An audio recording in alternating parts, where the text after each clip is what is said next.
ఓయ్ రాండి ఇది పీకొని ఎన్నిగాల్లో. అమ్మో ఎన్ని కాయలున్నాయి పా. తీసుకున్నాం. ఏ విద్య నా మీదకి వస్తేవే రావట్లేదే. నాతోనే కావట్లేదు, ఏమో బీక్తుందంట. రావట్లేదే. ఇలా అయితే కాదు కానీ మన చేతులు అయితే కరెక్ట్. అమ్మో నీకు అందవలే గాని మా నాన్న కొడిలు పెట్టినాడు, తీసా నాగు. ఇక్కడ ఆడుందమ్మా కొడివిలి.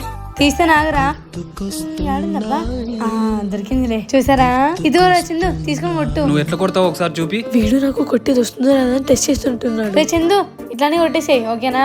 ఇప్పుడు చూడు. అబ్బో ఎంత ఫాస్ట్ కొడుతున్నాడు అబ్బా వీడు. రే కొంచెం నీండు కొట్ట కాయలు. అవును రే, మళ్ళీ గుత్తే పడిపోయాను. రే చందు ఇంకా చాలా కానీ కొట్టిరా తాగుతాము. సరేపా. సరే గాని నాకు ఈ కాయ కొట్టిరా కూర్చుంటా. ఇదా సరే కొట్టిస్తాలే, దీంట్లో కొబ్బరి బాగుంటుందనే కదా. కరెక్ట్ చెప్పిన చందు. రే నాకు ఏదైనా పర్వాలేరా, కొబ్బరి ఉండాలా. కొట్టిస్తాలేండి. నాకు కూడా అంతేనా, నీళ్ళు తీయగా ఉండాలా, కొబ్బరి ఉండాలా. సరేపా. రే ఫస్ట్ సిస్టర్కి రా.